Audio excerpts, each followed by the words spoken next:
ओम शांति। आज 21/2/2025 की साकार मुरली से है। बाबा ने इसमें कहा कि पास विद ऑनर होना है तो बुद्धि योग थोड़ा भी कहीं ना भटके। एक बाप की याद रहे, देह को याद करने वाले ऊंच पद नहीं पा सकते। सबसे ऊंची मंजिल कौन सी है? आत्मा जीते जी मरकर एक बाप की बने और कोई याद ना आए। देह अभिमान बिल्कुल छूट जाए, यही है ऊंची मंजिल। दिलवाड़ा मंदिर के हम बरोबर चैतन्य भाती हैं। वह है जड़ दिलवाड़ा मंदिर और यह है चैतन्य दिलवाड़ा।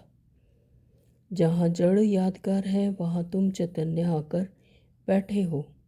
यह दिलवाड़ा मंदिर तुम्हारा एक्यूरेट याद है।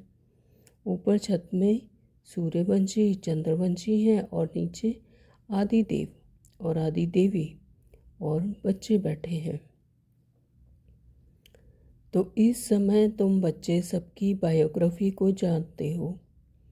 मुख्य कौन कौन होकर गए हैं जिन्हों को पूछते हैं?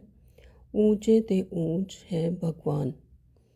शिवरात्रि भी मनाते हैं तो जरूर उनका अवतरण हुआ है, परंतु कब हुआ, उसने क्या कर किया, यह किसी को भी पता नहीं है।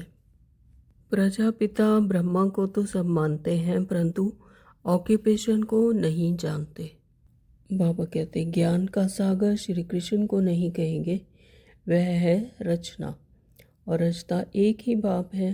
बाप ही सबको आकर वर्षा देंगे, घर ले जाएंगे। घर है मूल वतन जहाँ आत्माएं रहती हैं। तुमको यह बाप अविनाशी कमाई करवाते हैं भविष्य के लिए। बाप ऊंच पद प्राप्त कराने आए हैं तो पुरुषार्थ करना चाहिए। ड्रामा प्लान अनुसार राजधानी स्थापन हो रही है, उसमें तो सब प्रकार के चाहिए ना। बाप बच्चों को कहेंगे अच्छा पुरुषार्थ कर ऊंच पद पाओ। राजाओं को सुख जास्ती होता है, वहाँ सब सुखी होते हैं। वहाँ सुख ही सुख है, फिर भी मर्तबे तो नंबरवार हैं। बाप सदैव कहते हैं पुरुषार्थ करते रहो, सुस्त मत बनो। अपनी सदगति के लिए श्रीमत पर चलना है। पूरी देही अभिमानी अवस्था बन जाए, यह बड़ी मंजिल है। वहाँ आत्माएं है ही अशरीरी, फिर यहाँ आकर देह धारण करती हैं। अब फिर यहाँ इस देह में होते हुए अपने को अशरीरी समझना है। यह मेहनत बड़ी भारी है। माया अच्छे अच्छे बच्चों को भी नाम रूप में लटका देती है। यह आदत बड़ी खराब है। शरीर को याद करना, यह तो भूतों की याद हो गई। कोई तो कहते हैं हम शिव बाबा के सिवाय और किसी को याद नहीं करते हैं, परंतु बाबा जानते हैं पाई भी याद नहीं करते। याद की तो बड़ी मेहनत है, कहाँ ना कहाँ फंस पड़ते हैं। कोई भी शरीर को याद नहीं करना है सिवाय एक बाप के। आत्मा जब पावन बन जाएगी तो फिर शरीर भी पावन मिलेगा। पास विद ऑनर बनने के लिए बुद्धि योग थोड़ा भी कहीं ना भटके, एक बाप की ही याद रहे। यह बड़ा विचित्र ज्ञान है, दुनिया में किसको भी पता नहीं है। बाबा समझ सकते हैं कौन कौन पुरुषार्थ करते हैं। यह है शिव बाबा का भंडारा। शिव बाबा के भंडारे में तुम सर्विस करते हो। कितनी गुप्त बात है, योग बल से विश्व की बादशाही तुम लेते हो। तुम जानते हो हम शांति धाम के रहने वाले हैं। धारणा के लिए मुख्य सार में बाबा ने कहा किसी भी देहधारी से लगाव नहीं रखना है। शरीर को याद करना भी भूतों को याद करना है, इसलिए किसी के नाम रूप में नहीं लटकना है। भविष्य के लिए अविनाशी कमाई जमा करनी है। सेंसिबल बन ज्ञान की पॉइंट्स को बुद्धि में धारण करना है। वरदान दिया बाबा ने, कल्प कल्प के विजय की स्मृति के आधार पर माया दुश्मन का आह्वान करने वाले महावीर विजयी भव। स्लोगन दिया है, समय की सूचना है, समान बनो, संपन्न बनो। ओम शांति।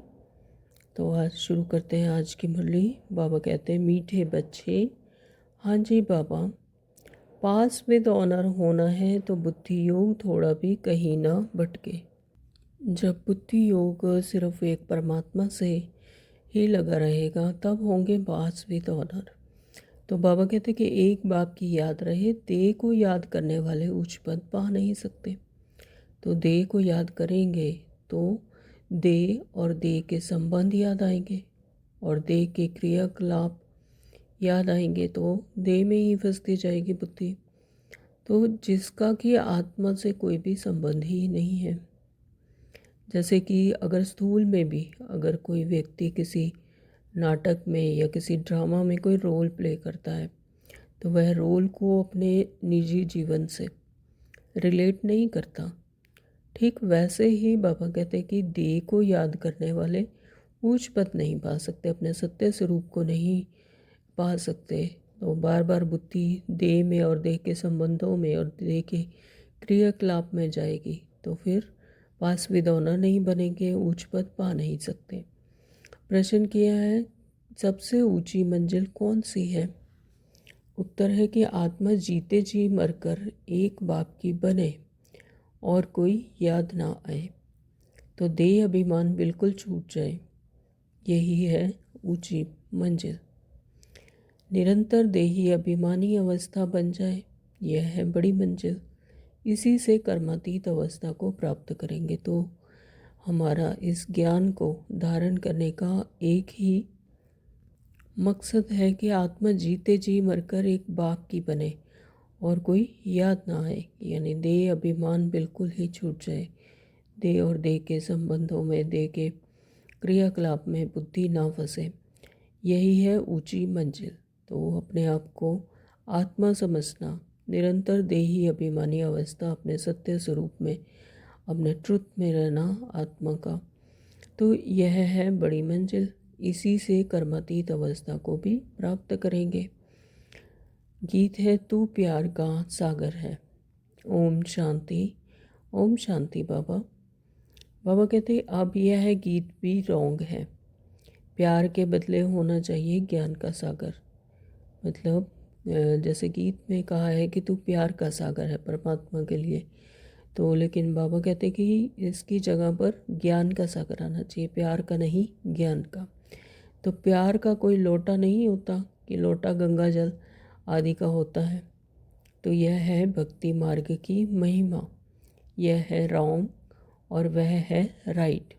बाप पहले पहले तो ज्ञान का सागर है। बच्चों में थोड़ा भी ज्ञान है तो बहुत ऊंच पद प्राप्त करते हैं। बच्चे जानते हैं कि अब इस समय हम बरोबर चैतन्य दिलवाड़ा मंदिर के भांति हैं। वह है जड़ दिलवाड़ा मंदिर और वह यह है चैतन्य दिलवाड़ा। तो यह भी वंडर है ना। तो जो दिलवाड़ा मंदिर है वहाँ पर भी एक एक का आत्मा का आत्मिक स्वरूप में बैठे हुए दिखाया है। आँख खोलकर परमात्मा से बुद्धि योग लगाते हैं और योग में बैठी हुई हैं आत्माएं।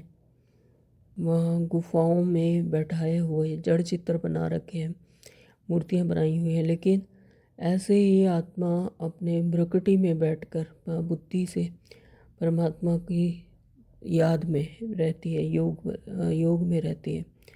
तो बाबा कहते हैं कि यह भी वंडर है ना।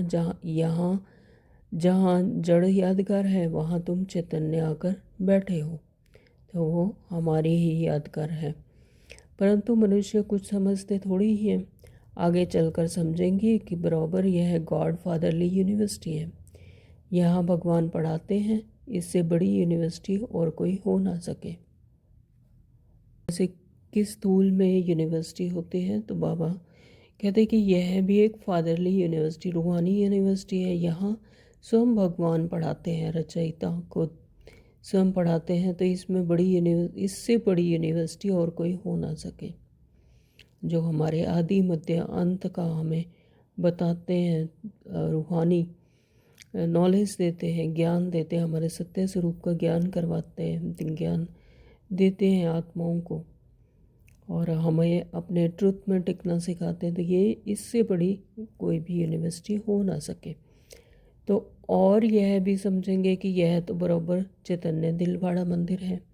यह दिलवाड़ा मंदिर तुम्हारा एक्यूरेट याद है। ऊपर छत में सूर्यवंशी चंद्रवंशी हैं, नीचे आदि देव और देवी और बच्चे बैठे हुए हैं। तो इनका नाम है ब्रह्मा। फिर सरस्वती है ब्रह्मा की बेटी। तो इसमें इनका नाम ब्रह्मा है, और सरस्वती जो मम्मा है वो है ब्रह्मा की बेटी। तो प्रजापिता ब्रह्मा हैं, जरूर गोप गोपियाँ भी होंगे ना। तो वह हैं जड़ चित्र, जो पास्ट होकर गए हैं उन्हों के फिर चित्र बने हुए हैं। तो जो पास्ट में हुआ है फिर उन्हीं का ही वहाँ पर चित्र का जड़ चित्र बनाकर उनका मंदिर बनाया हुआ है, समझाने के लिए। जो पास्ट होकर गए हैं फिर उन्हीं के चित्र बने हुए हैं। कोई मरता है तो झट उनका चित्र बना देते हैं। उनकी पोजीशन बायोग्राफी का भी पता है नहीं, ऑक्यूपेशन नहीं लिखे तो वह चित्र कोई काम का ना रहे। यानी उसका यथार्थ मीनिंग अगर कोई ना समझाए, ऑक्यूपेशन ना लिखे, तो फिर उनका चित्र बनाने का भी कोई काम ना रहे। मालूम पड़ता है फलाने ने यह कर्तव्य किया है। तो अब यह तो देवताओं के मंदिर हैं, उन्हों के ऑक्यूपेशन बायोग्राफी का किसी को भी पता नहीं है। ऊंच से ऊंच शिव बाबा का कोई भी नहीं जानते। शिव बाबा को तो कोई नहीं जानते, शिव बाबा ने ही हमें आकर ज्ञान दिया है। तो इस समय तुम बच्चे सबकी बायोग्राफी को जानते हो। तो जैसे परमात्मा शिव ने हमें आकर बताया, तो हमें अपनी और सभी की बायोग्राफी को जान गए। तो मुख्य कौन कौन होकर गए हैं जिन्हों को पूछते हैं, ऊंचते ऊंच हैं भगवान। तो यह भी ज्ञान हमें दिया है ऊंचते ऊंच भगवान ने। शिवरात्रि भी मनाते हैं तो ज़रूर उनका अवतरण हुआ है ना। तो शिवरात्रि मनाते हैं यानी उनकी जयंती मनाते हैं, तो यहाँ पर उनका अवतरण हुआ है, परंतु कब हुआ है, उसने क्या आकर किया, यह किसी को भी पता नहीं है। शिव के साथ है ही ब्रह्मा। आदि देव और आदि देवी कौन है, उन्हों को इतनी भुजाएं क्यों दी हैं? क्योंकि वृद्धि तो होती है ना। प्रजापिता ब्रह्मा से कितनी वृद्धि होती है। ब्रह्मा के लिए ही कहते हैं 100 भुजाएं। तो जब शिव बाबा ने ब्रह्मा बाबा के शरीर का आधार लेकर ज्ञान दिया, तो फिर कितने जिन भी आत्माओं को, जिन बच्चों को ज्ञान दिया, तो जैसे कि प्रजापिता ब्रह्मा से कितनी वृद्धि होती है। तो जैसे कि ब्रह्मा के लिए कहते हैं कि 100 भुजाएं, 1000 भुजाओं वाला। तो भुजाएं कौन है, वो हम बच्चे। तो विष्णु व शंकर के लिए इतनी भुजाएं नहीं कहेंगे। विष्णु और शंकर, विष्णु जो सतयुग में जाते हैं पालना के लिए, और शंकर जो इस टाइम पर ही हर कोई आत्मा शंकर है, शंकर बनकर अपने विकर्मों को विनाश करती है। तो उनकी इतनी बुझाएं नहीं कहेंगे। बुझाएं किनकी कहते हैं, ब्रह्मा बाबा की, क्योंकि उन्हीं से फिर मुख्य वंशावली बच्चे बनते हैं। तो ब्रह्मा के लिए क्यों कहते हैं, यह प्रजापिता ब्रह्मा की ही सारी वंशावली है ना। यह कोई बाहों की बात नहीं है, यह तो सिंबॉलिकली बताया कि अब इतने सारे बच्चे हैं तो वो समझाएं कैसे। तो वो चित्र में इस तरह से भुजाएं बना देते हैं। तो वह बल कहते हैं 1000 भुजाओं वाले ब्रह्मा, परंतु अर्थ थोड़े ही समझते हैं। अब तुम प्रैक्टिकल में देखो ब्रह्मा की कितनी भुजाएं हैं, यह है बेहद की भुजाएं। तो प्रजापिता ब्रह्मा को तो सब मानते हैं, परंतु ऑक्यूपेशन को कोई नहीं जानते। अब प्रजापिता ब्रह्मा को तो मानते हैं कि ब्रह्मा ज्ञान देते हैं, है ना, परंतु उनके जो चित्र बनाते हैं या उनकी मूर्ति बनाते हैं तो उसमें भी चार उनकी मुख दिखा देते हैं और हाथ में शास्त्र दिखाते हैं, गीता दिखाते हैं, लेकिन उनका ऑक्यूपेशन है क्या वो नहीं जानते। तो आत्मा की तो बाहें नहीं होती, बाहें होती हैं शरीर की। तो इतने करोड़ ब्रदर्स हैं तो उन्हों की भुजाएं कितनी हुई। परंतु पहले जब कोई पूरी रीति ज्ञान को समझ जाए तब बाद में यह बातें सुनानी है, क्योंकि जो आत्माएं अभी ज्ञान में नई नई आती हैं और भक्ति मार्ग से आती हैं तो उनको एकदम से कोई बात बताएंगे तो वो समझ नहीं पाएंगे। तो इसलिए बाबा कहते हैं कि उन्हें धीरे धीरे बताना है। तो पहली मुख्य बात है कि एक बाप कहते हैं मुझे याद करो और वर्षे को याद करो, फिर ज्ञान का सागर भी गाया हुआ है। कितनी अथाह पॉइंट सुनाते हैं, इतनी सब पॉइंट्स तो याद रह ना सके, तंत्र सार बुद्धि में रह जाता है। तो बाबा कहते हैं कि ज्ञान की पॉइंट्स इतनी सारी होती हैं, इतने पॉइंट्स बताते हैं, लेकिन उसका सार ही बुद्धि में रहता है। तो पिछाड़ी में तंत्र हो जाता है मन बना भव। तो लास्ट में एक ही सार रह जाता है कि मन मना भव। मन परमात्मा को सौंप दो, समर्पण कर दो, मन से परमात्मा को याद करो। ज्ञान का सागर श्री कृष्ण को नहीं कहेंगे, वह है रचना। रचता एक ही बाप है, बाप ही सबको वर्षा देंगे, घर ले जाएंगे। बाप का तथा आत्माओं का घर है ही साइलेंस होम। विष्णुपुरी को बाप का घर नहीं कहेंगे, घर है मूल वतन जहाँ आत्माएं रहती हैं। तो विष्णुपुरी जहाँ पर सतयुग में आत्माएं आती हैं अपनी प्रारब्ध पाने के लिए, वहाँ पर भी परमात्मा नहीं रहते। बाबा कहते वो बाप का घर उसे नहीं कह सकते। घर है मूल वतन जहाँ आत्माएं रहती हैं, जिसे शांति धाम मूल वतन कहते हैं, वो है आत्माओं का रहने का स्थान। तो हम सब आत्माओं का घर क्या है? मूल वतन शांति धाम, जहाँ पर आत्माएं बिंदु स्वरूप में रहती हैं, प्रकाश के स्वरूप में, निराकारी अवस्था में, साइलेंस में रहती हैं। तो यह सब बातें सेंसिबल बच्चे ही धारण कर सकते हैं। इतना सारा ज्ञान कोई की बुद्धि में याद रह ना सके, ना इतने कागज लिख सकते हैं। यह मुरलियाँ भी सबकी सब इकट्ठी करते जाएं तो इस सारे हाल में भी जास्ती हो जाए। तो उस पढ़ाई में भी कितने ढेर किताबें होते हैं, तो यानी स्थूल में भी पढ़ाई में कितनी ढेर किताबें होते हैं। इम्तिहान पास कर लिया फिर तंत्र बुद्धि में बैठ जाता है। अगर इम्तिहान पास कर लिया तो फिर किताबें भी रखने की दरकार नहीं, तो उसे संभाल कर नहीं रखते, क्योंकि उसका जो सार है वो बुद्धि में बैठ जाता है। तो बैरिस्ट्री का इम्तिहान पास कर लिया, एक जन्म के लिए अल्पकाल सुख मिल जाता है, तो वह है विनाशी कमाई। तुमको तो यह बाप अविनाशी कमाई कराते हैं भविष्य के लिए, 21 जन्मों के लिए अविनाशी कमाई कराते हैं। बाकी जो भी गुरु गोसाई आदि हैं वह सब विनाशी कमाई कराते हैं। विनाश के नज़दीक आते जाते हैं, कमाई कम होती जाती है। तुम कहेंगे कमाई तो बढ़ती जाती है, परंतु नहीं, यह तो सब खत्म हो जाना है। आगे राजाओं आदि की कमाई चलती थी, अभी तो वे भी नहीं है। जैसे राजाओं आदि के पास खूब कमाई होती थी, खूब धन होता था, लेकिन वो सब क्या है? विनाशी कमाई। तो वो तो ख़त्म होनी ही होनी है। तो अभी तो वे भी नहीं है। तुम्हारी कमाई तो कितना समय चलती है, तो हमारी कमाई क्या है? अविनाशी कमाई, ये 21 जन्म चलती है। तुम जानते हो यह बना बनाया ड्रामा है जिसको दुनिया में कोई नहीं जानते हैं। तुम्हारे में भी नंबरवार हैं जिनको धारणा होती है, कहीं तो बिल्कुल कुछ भी समझा नहीं सकते हैं। कोई कहते हैं हम मित्र संबंधी आदियों को समझाते हैं, वह भी तो अल्पकाल हुआ ना। औरों को प्रदर्शनी आदि में क्यों नहीं समझाते? पूरी धारणा नहीं है।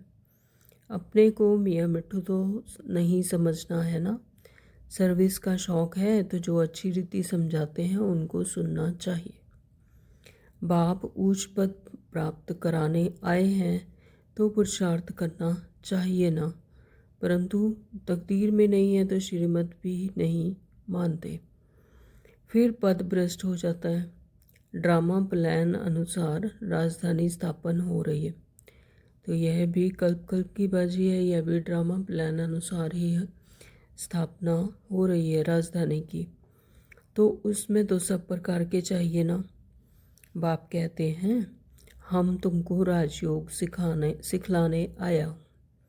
दिलवाड़ा मंदिर में राजाओं के चित्र हैं ना, जो पूज्य बनते हैं वही फिर पुजारी बनते हैं। यानी जन्म दर जन्म, जैसे जैसे अगले जन्म फिर अगला जन्म लेते जाते हैं तो उनकी जो क्वालिटीज़ हैं, कलाएं हैं, वर्च्यूज़ हैं, वो कम होते जाते हैं। तो फिर वो अपनी ही पूजा करते, पहले पूज्य बनते हैं, फिर वही पूज्य सो पुजारी, पूज्य बनते हैं, फिर पुजारी बनते हैं। राजा रानी का मर्तबा तो ऊंच है ना। फिर वाम मार्ग में आते हैं, तब भी रजाई अथवा बड़े बड़े साहूकार तो हैं। जगन्नाथ के मंदिर में सबको ताज दिखाया है, प्रजा को तो ताज नहीं होगा। ताज वाले राजाएं भी विकार में दिखाते हैं। तो ऐसे जगन्नाथ मंदिर है जो वहाँ पर भी ऐसे चित्र मूर्तियाँ दिखाई हुई हैं कि जिनको सभी को ताज पहने हुए हैं। तो बाबा कहते हैं कि ताज वाले राजाएं भी विकार में दिखाते हैं। सुख संपत्ति तो उन्हों को बहुत होगी, संपत्ति कम जास्ती तो होती है। तो धारणा के अनुसार, प्रारब्ध के अनुसार संपत्ति कम जास्ती हो सकती है, होती है। तो हीरे के महल और चांदी के महलों में फ़र्क तो होता है। तो बाप बच्चों को कहेंगे अच्छा पुरुषार्थ कर ऊंच पद पाओ। राजाओं को सुख जास्ती होता है, वहाँ सब सुखी होते हैं। कहाँ? सतयुग में। तो वहाँ पर राजाओं को ज़्यादा सुख होता है और वहाँ वैसे तो सभी सुखी होते हैं, चाहे कोई प्रजा में है चाहे राजा है। तो ऐसा भान ही नहीं होता, राजा को राजा होने का भान नहीं और प्रजा को प्रजा होने का भान नहीं, तो सभी सुखी होते हैं। जैसे यहाँ सबको दुख है, बीमारी आदि तो सबको होती ही है, वहाँ सुख ही सुख है सतयुग में। फिर भी मर्तबे तो नंबरवार हैं, लेकिन मर्तबे तो अपनी प्रारब्ध अनुसार, अभी के ज्ञान के अनुसार, धारणाओं के अनुसार जो जितना जितना अपने आत्मिक स्वरूप में रहेगा, अपने आत्मिक सत्य स्वरूप में रहेगा, उसके हिसाब से नंबरवार, मर्तबे अनुसार नंबरवार है। तो बाप सदैव कहते हैं पुरुषार्थ करते रहो, सुस्त मत बनो। तो चाहे ड्रामा बना बनाया है, बाबा फिर भी कहते हैं कि पुरुषार्थ करते रहो, सुस्त मत बनो। यह है कल्प कल्प की बाजी है। पुरुषार्थ से समझा जाता है ड्रामानुसार इनकी सदगति इस प्रकार इतनी ही होती है। तो जो बच्चे पुरुषार्थ नहीं करते हैं तो बाबा उनको क्या कह रहे हैं कि शायद इनका इतना ही पार्ट है, ड्रामानुसार इनकी सदगति इसी प्रकार इतनी ही है। तो अपनी सदगति के लिए श्रीमत पर चलना है। तो बाबा क्या कह रहे हैं कि अपनी सदगति के लिए ये हर एक आत्मा की अपनी जर्नी है, अपना पुरुषार्थ है, अपनी सदगति है। तो अपनी सदगति के लिए श्रीमत पर चलना है। टीचर की मत पर स्टूडेंट ना चलें तो कोई काम के नहीं। नंबरवार पुरुषार्थ अनुसार तो सब है। अगर कोई कहते हैं कि हम यह नहीं कर सकेंगे तो बाकी क्या सीखेंगे? सीख कर होशियार होना चाहिए। जो कोई भी कहे यह समझाते तो बहुत अच्छा है, परंतु आत्मा जीते जी मर कर एक बाप की बने और कोई याद ना आए तो देह अभिमान छूट जाए। यह है ऊंची मंजिल, सब कुछ भूलना है। पूरी देही अभिमानी अवस्था बन जाए, यह बड़ी मंजिल है। यानी अपने आप को आत्मा समझ, अपने आत्मिक स्वरूप में रहना, अपने सत्य स्वरूप में टिकना, तो यह है बड़ी मंजिल। तो वहाँ आत्माएं है ही अशरीरी, फिर यहाँ आकर देह धारण करती हैं। तो इस स्थूल में 5 तत्वों की दुनिया में आकर ही देह धारण करती है आत्मा, और शांति धाम में तो है ही अशरीरी। तो अब फिर यहाँ इस देह में होते हुए भी अपने को अशरीरी समझना है। तो जब अपने घर में जाना है तो जैसा देश वैसा भेष। तो सेम ऐसे ही कि अपने घर में जाना है तो अशरीरी होने की प्रैक्टिस भी यही है। तो यहीं पर अपने सत्य स्वरूप में टिकना है इस देह में रहते हुए ही। तो यह मेहनत बड़ी भारी है। अपने को आत्मा समझ कर्मातीत अवस्था में रहना है। सर्प को भी अकल है ना, पुरानी खाल छोड़ देते हैं। तो तुमको देह अभिमान से कितना निकलना है। मूल वतन में तो तुम हो ही देही अभिमानी। तो मूल वतन में शांति धाम में तो है ही देह अभिमानी। वहाँ तो आत्मा का क्या स्वरूप है, बिंदु स्वरूप है और प्रकाश का स्वरूप है। तो वहाँ तो शरीर है ही नहीं, तो देही अभिमानी है। तो यहाँ देह में होते हुए भी अपने को आत्मा समझना है। तो अपने सत्य स्वरूप में टिकना है, अपने सत्य स्वरूप को याद करना है, परमात्मा को बिंदु स्वरूप में याद करना है। तो अपने आप को यहाँ पर आत्मा समझना है। देह अभिमान टूट जाना चाहिए। कितना भारी इम्तिहान है। भगवान को खुद आकर पढ़ाना पड़ता है, ऐसे और कोई कह ना सके कि देह के सब संबंध छोड़ मेरा बनो। तो यह सिर्फ परमात्मा ही अपने बच्चों को, अपने संतान को कह सकते हैं कि तुम देह नहीं हो, तुम आत्मा हो, इसलिए देहभान छोड़ो। तो अपने को निराकार आत्मा समझो। कोई भी चीज़ का भान ना रहे। माया एक दो की देह में बहुत फंसाती है। इसलिए बाबा कहते हैं इस आकार को भी याद नहीं करना है। बाबा कहते हैं तुमको तो अपनी देह को भी भूलना है, एक बाप को ही याद करना है। इसमें बहुत मेहनत है। माया अच्छे अच्छे बच्चों को भी नाम रूप में लटका देती है। नाम रूप में यानी देह में, देह भान में। तो यह आदत बड़ी खराब है। शरीर को याद करना, यह तो भूतों की याद हो गई। तो शरीर को याद करना जैसे भूतों को याद करना। हम कहते हैं एक शिव बाबा को याद करो, तुम फिर 5 भूतों को याद करते रहते हो। यानी जो जीवन मरण में आते हैं उन शरीरों को ही याद करते रहते हो। तो देह से बिल्कुल लगाव नहीं होना चाहिए। ब्राह्मणी से भी सीखना है, ना कि उनके नाम रूप में लटकना है। यानी जो भी कोई ज्ञान जिसने निमित्त बना, बाबा ने जिसको निमित्त बनाया, अगर उनसे भी कोई ज्ञान की बात सीखते हैं तो उनके भी नाम रूप में नहीं लटकना, परमात्मा को याद करना है। देही अभिमानी बनने में मेहनत है। बाबा के पास बल चाट बहुत बच्चे भेज देते हैं, परंतु बाबा उस पर विश्वास नहीं करता है। कोई तो कहते हैं हम शिव बाबा के सिवाय और किसी को याद नहीं करते हैं, परंतु बाबा जानते हैं पाई भी याद नहीं करते हैं। याद की तो बड़ी मेहनत है, कहाँ ना कहाँ फंस पड़ते हैं। देहधारी को याद करना, यह तो 5 भूतों की याद है। इनको भूत पूजा कहा जाता है। भूत को याद करते हैं। यहाँ तो तुमको एक शिव बाबा को याद करना है। पूजा की तो बात नहीं, भक्ति का नाम निशान गुम हो जाता है। फिर चित्रों को क्या याद करना है, वह भी मिट्टी के बने हुए हैं। भक्ति भी किसकी करते हैं, जो जीवन मरण में आते हैं। तो बाबा कहते वो तो नाम निशान ही गुम हो जाते हैं।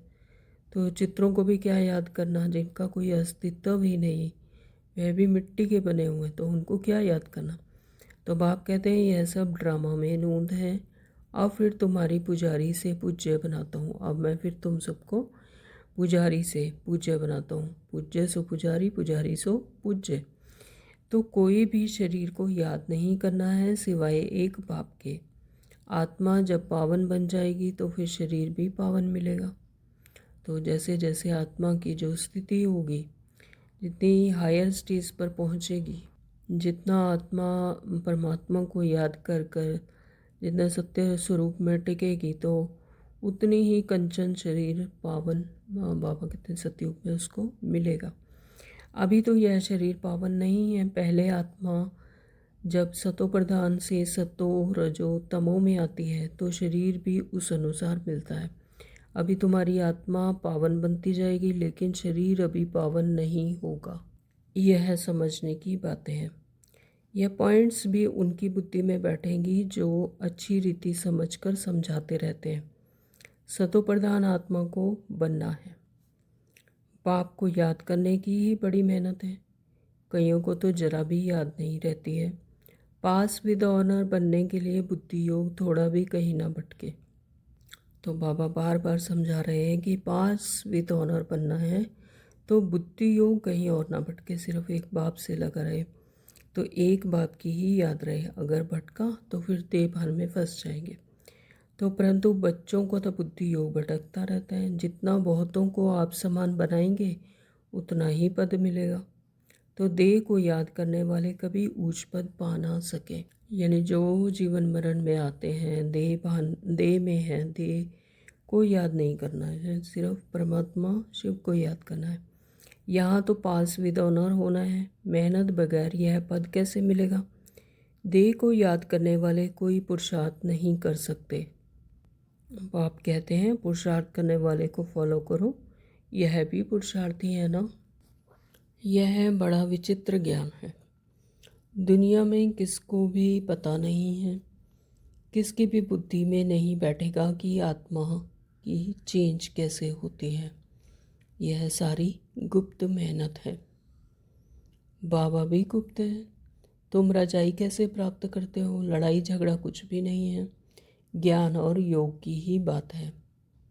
हम कोई से लड़ते नहीं हैं। तो स्थूल में जैसे कोई रजाई प्राप्त करनी है या कोई राज्य के लिए जैसे दिखाते हैं कि लड़ाई झगड़ा करके युद्ध करके प्राप्त की जाती है, लेकिन यहाँ पर राज्य भाग्य सिर्फ ज्ञान और योग की बात है।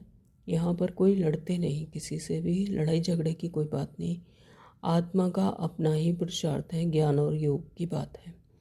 यह तो आत्मा को पवित्र बनाने के लिए मेहनत करनी। यहाँ पर सिर्फ आत्मा जितना जितना अपने सत्य स्वरूप में टिकेगी, अपना परमात्मा के साथ बुद्धि योग लगाएगी और पवित्र बनाने में ही मेहनत करनी है, तो उसी से ही परमात्मा सारी ये गुप्त मेहनत है और उसी से ही रजाई प्राप्त होती है। तो आत्मा जैसे जैसे पतित बनती जाती है तो शरीर भी पतित लेती है। तो जैसे ही आत्मा जब सृष्टि चक्कर में आती है, अपना रोल प्ले करती है, तो जैसे जैसे उसकी जो आत्मिक स्थिति की परसेंटेज डाउन होती जाती है, यानी पहले 16 कला संपूर्ण होती है, फिर 14 कला, फिर 8 कला, तो जैसे जैसे वो आत्मा पतित बनती जाती है फिर उसको शरीर भी उसी तरह से पतित मिलता है। फिर आत्मा को पावन बनकर जाना है। बहुत मेहनत है। बाबा समझ सकते हैं कि कौन कौन पुरुषार्थ करते हैं। यह है शिव बाबा का भंडारा। शिव बाबा के भंडारे में तुम सर्विस करते हो। सर्विस नहीं करेंगे तो पाई पैसे का पद जाकर पाएंगे। तो बाबा ने यह हमें एक चांस दिया है, एक मौका दिया है अपना राज्य भाग्य प्राप्त करने का। तो बाबा कहते हैं कि सर्विस नहीं करेंगे तो पाई पैसे का पद जाकर पाएंगे। तो ये शिव बाबा का भंडारा है, इसमें हम सर्विस करते हैं। बाप के पास सर्विस के लिए आए और सर्विस नहीं की तो क्या पद मिलेगा? यह राजधानी स्थापन हो रही है, तो इसमें नौकर चाकर आदि सब बनेंगे ना। तो अभी तुम रावण पर जीत पाते हो, बाकी और कोई लड़ाई नहीं है। रावण पर जीत पाते यानी अपने ही आसुरी स्वभाव संस्कारों पर जीत पाते हैं। तो बाकी और कोई लड़ाई नहीं, अपने आप की ही आत्मा के अपने ही मन बुद्धि संस्कारों से लड़ाई है। तो यह समझाया जाता है, कितनी गुप्त बात है। योग बल से विश्व की बादशाही तुम लेते हो। तुम जानते हो हम अपने शांति धाम के रहने वाले हैं। तुम बच्चों को बेहद का घर ही याद है। यहाँ हम पाठ बजाने आए हैं, फिर जाते हैं अपने घर। आत्मा कैसे जाती है यह भी कोई समझते नहीं है। यह कुछ इस तरह का ही खेल है, जैसे है कि 3 मंजिलों का जैसे मान लो कोई घर है, तो सबसे ऊपर वाली मंजिल से जब बच्चे देखते हैं अपने माता पिता के साथ रहते हुए, तो उन्हें दिल करता है कि हम भी नीचे जाएं खेलने के लिए। वो माता पिता को जिद करते हैं कि हम जाएंगे नीचे खेलने के लिए। तो माता पिता कहते हैं उन्हें अच्छी ड्रेस पहना कर और सब कुछ अच्छे से तैयार करके भेज देते हैं खेलने के लिए। अब वो जब नीचे आते हैं तो पहले पहले तो और बच्चों के साथ खेलते हैं और बहुत अच्छे से खेल चलता है। उसमें वो बच्चे बहुत आनंद महसूस करते हैं और बहुत खुशी महसूस करते हैं, बहुत अच्छे से खेलते हैं, है ना। तो जैसे कि सतयुग में, और फिर धीरे धीरे क्या होता है कि खेल आगे बढ़ता है, तो फिर उनमें थोड़ा सा तेरा मेरा ये इस तरह का भान शुरू हो जाता है, अच्छा बुरा, तो ये शुरू हो जाता है। फिर खेल थोड़ा टेढ़ा हो जाता है, और वो अपने कपड़े भी खराब कर लेते हैं, यानी त्रेता युग आ गया। तो फिर उसके बाद धीरे धीरे फिर वो जब द्वापर में आते हैं, तो द्वापर में और भी खेल बिगड़ जाता है। तो वो शांति, जो उन्हें आनंद आ रहा था खेलने में, इतना सब कुछ हो रहा था, तो शांति आनंद महसूस कर रहे थे। धीरे धीरे वो खेल और बिगड़ता गया, तो वहाँ पर फिर भक्ति मार्ग शुरू होता है, यानी द्वापर शुरू हो जाता है। फिर लास्ट में आते आते जब कलयुग आता है, तो खेल बहुत बिगड़ जाता है, यानी मारपीट तक शुरू हो जाती है।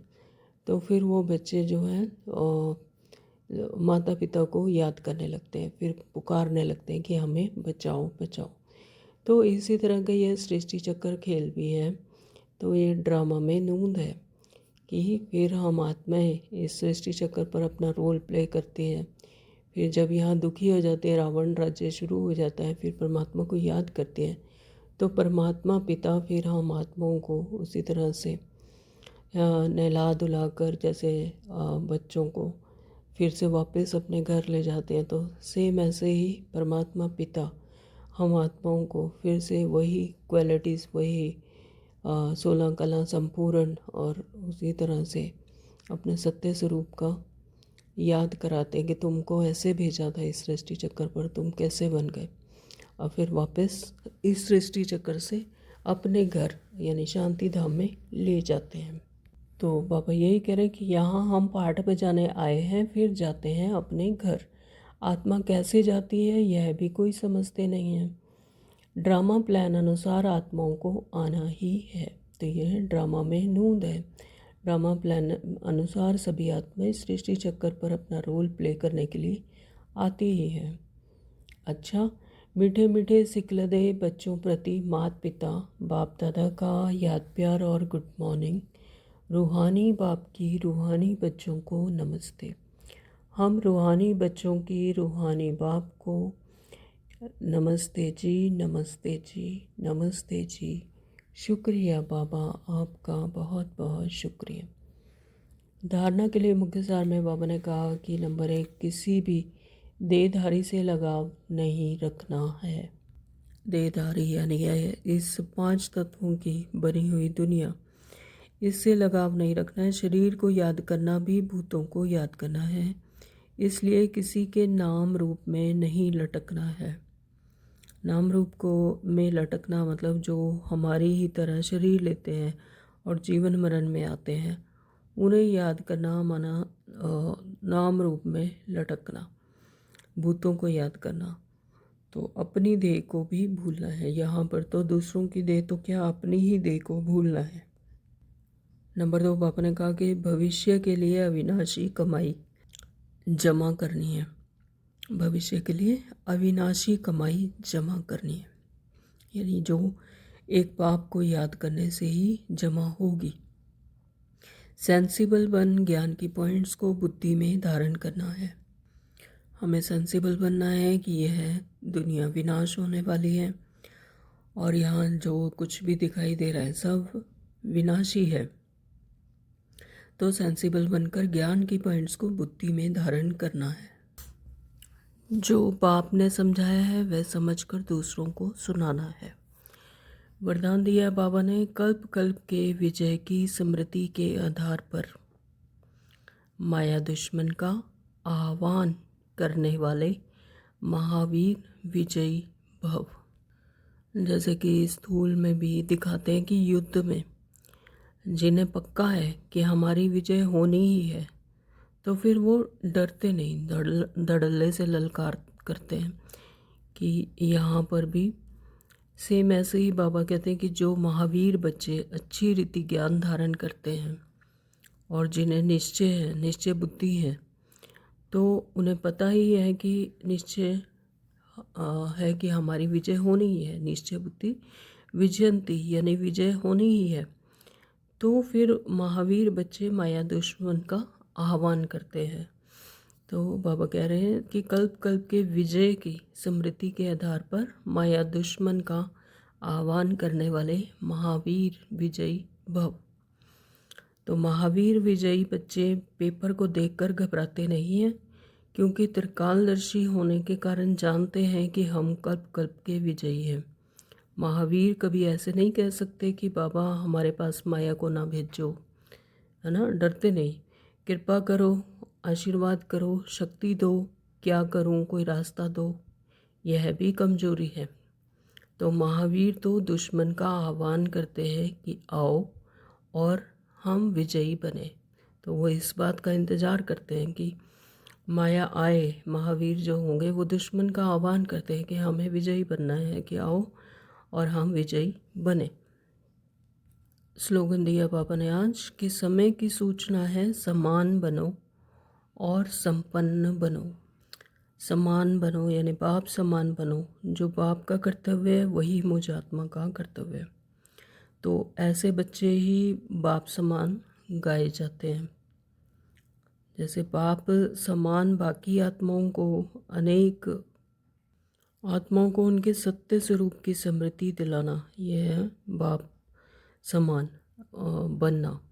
यानी जैसे बाबा ने आत्माओं को उनके सत्य स्वरूप की स्मृति दिलाया, तो ऐसे ही हम बच्चे भी अगर आत्माओं को उनके सत्य स्वरूप की स्मृति दिलाने के निमित्त बनते हैं, कर्तव्य करते हैं, तो जैसे कि बाप समान बनना। तो समय की सूचना है कि समान बनो और संपन्न बनो। ओम शांति। आज के अव्यक्त इशारे हैं, एकांत प्रिय बनो, एकता और एकाग्रता को अपनाओ। कोई भी सिद्धि के लिए एक तो एकांत, दूसरी एकाग्रता, दोनों की विधि द्वारा सिद्धि को पाते हैं। यानी किसी भी सिद्धि को पाना है तो उसके लिए सबसे पहले एक के अंत में तक जाना और एकाग्रता, दोनों ही विधि से सिद्धि को पाते हैं। तो जैसे आपके यादगार चित्रों द्वारा सिद्धि प्राप्त करने वालों की विशेष दो बातों की विधि अपनाते हैं, एकांतवासी और एकाग्रता। यही विधि आप भी साकार में अपनाओ। एकाग्रता कम होने के कारण ही दृढ़ निश्चय की कमी होती है। एकांतवासी कम होने के कारण ही साधारण संकल्प बीज को कमजोर बना देती है। यानी एकाग्रता में कमी है तो दृढ़ निश्चय में कमी, और एकांतवासी नहीं होंगे तो संकल्प बीज को कमजोर बना देती है। तो इसलिए इस विधि द्वारा सिद्धि स्वरूप बनो। Om Shanti. Thank you Baba.